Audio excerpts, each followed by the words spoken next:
নমস্কার বন্ধুরা, রকমারি ভিলেজপুরে প্রিয় দর্শক বন্ধুদের আবার একবার স্বাগত। তো আজ আমি আপনাদের সঙ্গে শেয়ার করব দারুণ স্বাদের একটা নিরামিষ লাউয়ের ঘন্ট। তো দেখতে থাকুন বন্ধুরা। প্রথমে আমি এখানে মাঝারি সাইজের একটা লাউ নিয়েছি, সেটাকে আমি ছুলে একদম ধুয়ে নিয়েছি। এখন আমি টুকরো টুকরো করে কেটে নেব। লাউটা একদম কচি, তো আমি এইভাবেই কেটে নেব। আপনারা চাইলে গ্রেটারের সাহায্যেও কেটে নিতে পারেন, কিন্তু আমি এইভাবে বা ছুরি দিয়েও কাটতে পারেন, কিন্তু আমি এখানে বটির সাহায্যে কেটে নিচ্ছি। আর লাউয়ের দানাগুলো একদম কচি, তাই ফেলার কোনো প্রয়োজনই নেই। এই দেখুন আমার সবগুলো লাউ কাটা হয়ে গেছে। এইভাবে আমি টুকরো টুকরো করে কেটে নিয়েছি।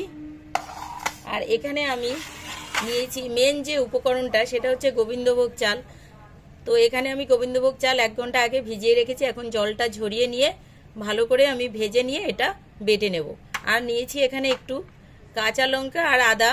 আমি ভালো করে একদম মিহি করে পেস্ট করিনি, অল্প অল্প দানা দানা আছে, এরকমই আমি পেস্ট করেছি। এখানে নিয়েছি আমি জিরা আর ধনে, শিলে আমি বেটে নিয়েছি।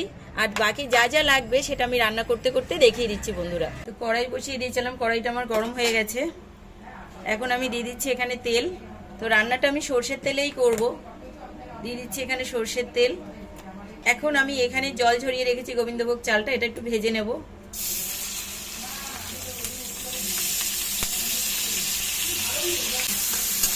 এইভাবে একটু তেলে ভেজে পেস্ট করে দেবেন, ভীষণ স্বাদ হয়, স্বাদটা দ্বিগুণ বেড়ে যাবে। খুব সুন্দর একটা গন্ধ বেরিয়ে গেছে। আমার একটা মিডিয়াম সাইজের লাউয়ের জন্য আমি এখানে নিয়েছি 50 গ্রামের একটু বেশি গোবিন্দভোগ চাল। হয়ে গেছে প্রায় ভাজা ভাজা, এখন আমি নামিয়ে নিচ্ছি। দিয়ে দিচ্ছি কড়াইতে আরেকটু তেল। গ্যাসটা আমি মিডিয়ামে করেই রাখবো। এখন আমি দিয়ে দিচ্ছি এখানে 1 গুটি বড়ি, একটু ভেজে নিচ্ছি লাল লাল করে। বড়িটা আমার লাল লাল করে ভাজা হয়ে গেছে। এই দেখুন এইভাবে আমি ভেজে নিয়েছি বড়িটা লাল লাল করে। এখন আমি নামিয়ে নিচ্ছি। এই তেলের মধ্যে আরেকটু তেল আমি দিয়ে দিচ্ছি। এখন একটা তেজপাতা টুকরো করে রেখেছি, 2টো লঙ্কা একটু ছিঁড়ে রেখেছি, আর একটু গোটা জিরা।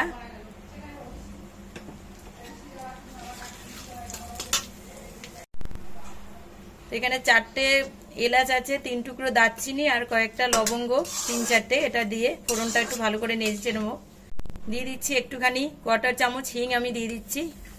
আদা আর কাঁচা লঙ্কার পেস্টটা আমি দিয়ে দিয়েছি। এখন আমি দিয়ে দিচ্ছি এখানে ধনে আর জিরে বেটে রেখেছি, সেটাই দিয়ে দিচ্ছি।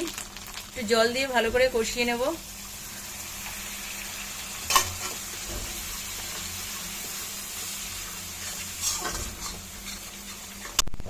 দিয়ে দিচ্ছি এখানে পরিমাণ মতো হলুদ গুঁড়ো, দিয়ে দিচ্ছি এখানে পরিমাণ মতো লঙ্কা গুঁড়ো, স্বাদ অনুসারে নুন। তো নুনটা আপনারা বুঝেই দেবেন।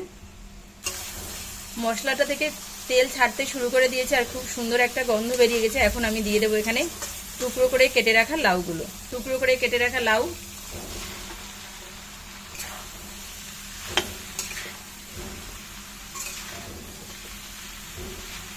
একদম কম মশলায় বন্ধুরা এত সুন্দর একটা নিরামিষ রেসিপি আপনারা একবার হলেও বাড়িতে তৈরি করে খেয়ে দেখুন। আর খেয়ে আমাকে অবশ্যই কমেন্টে জানাবেন যে কেমন হয়েছে। তো আশা করছি আপনাদেরও ভালো লাগবে, তাই শেষ পর্যন্ত ভিডিওটি আমার স্কিপ না করে দেখতে থাকুন। এখন আমি একটু ঢাকা দিয়ে রেখে দেবো। ঢাকাটা আমি তুলে দেখব। তো 5 থেকে 6 মিনিট পরে আমি ঢাকাটা তুলে নিয়েছি। 5-6 মিনিট পরে এই দেখুন সামান্য জলই ছেড়েছে। কোনো কোনো লাউতে অনেকটাই জল বেরোয়, তো অল্প পরিমাণে জল বেরিয়েছে। তো মাঝামাঝি সময় আমি এরকম গোবিন্দভোগ চালটা যে ভেজে বেটে নিয়েছি সেটাই দিয়ে দিচ্ছি। তো পুরোপুরি আমি পেস্ট করিনি, দানা দানা দানা রয়েছে, এই অবস্থায় দিয়ে দিচ্ছি। 4 থেকে 5 মিনিট পরে আমি ফিরে এসেছি বন্ধুরা। এই দেখুন কতটা মাখো মাখো হয়ে এসছে। আমি কয়েকটা বড়ি ভেজে রেখেছিলাম, বড়িগুলো দিয়ে দিচ্ছি। তো চাইলে আপনারা এখানে সয়াবিনটাও দিতে পারেন। এভাবে ফ্রাই করে রেখে দেবেন, পরে এই টাইমে সয়াবিনটা দিয়ে দেবেন। যেহেতু নিরামিষ এখানে লাউয়ের নিরামিষ রেসিপি, তো সেই হেতু এখানে আমি একটু চিনি দেবো। 1.5 চামচ মতো চিনি দিয়ে দিচ্ছি। আর দিয়ে দিচ্ছি এখানে 1 চামচ ঘি। স্বাদ বাড়াতে এখানে আর 1 চামচ ঘি আমি দিয়ে দিচ্ছি। তো আপনারা চাইলে এখানে ঘিটা নাও দিতে পারেন, গরম মশলা দিতে পারেন, কিন্তু আমি যেহেতু গরম মশলাটা ফোড়নে দিয়েছি তাই আর গরম মশলাটা দিলাম না। ওপর থেকে কিছুটা ধনেপাতা কুচি। এবার গ্যাস বন্ধ করে আমি 2 মিনিট রেখে পুরো ফাইনালি লুকটা আপনাদের নামিয়ে দেখাচ্ছি। তো বন্ধুরা এই ছিল আমার নিরামিষ লাউয়ের ঘন্ট। গোবিন্দভোগ চাল দিয়ে বিশেষ উপকরণটি যদি আপনারা ইউজ করে এই রান্নাটি করেন তবে এটা দুর্দান্ত খেতে হয়। একবার অন্তত আপনারা বাড়িতে খেয়ে দেখবেন আর কমেন্টে আমাকে অবশ্যই জানাবেন। যদি রেসিপিটি ভালো লাগে একটা সাবস্ক্রাইব করে আমার পাশে থাকবেন। তো দেখা হচ্ছে অন্য ভিডিওতে, সে পর্যন্ত আপনারা ভালো থাকুন, সুস্থ থাকুন, টাটা।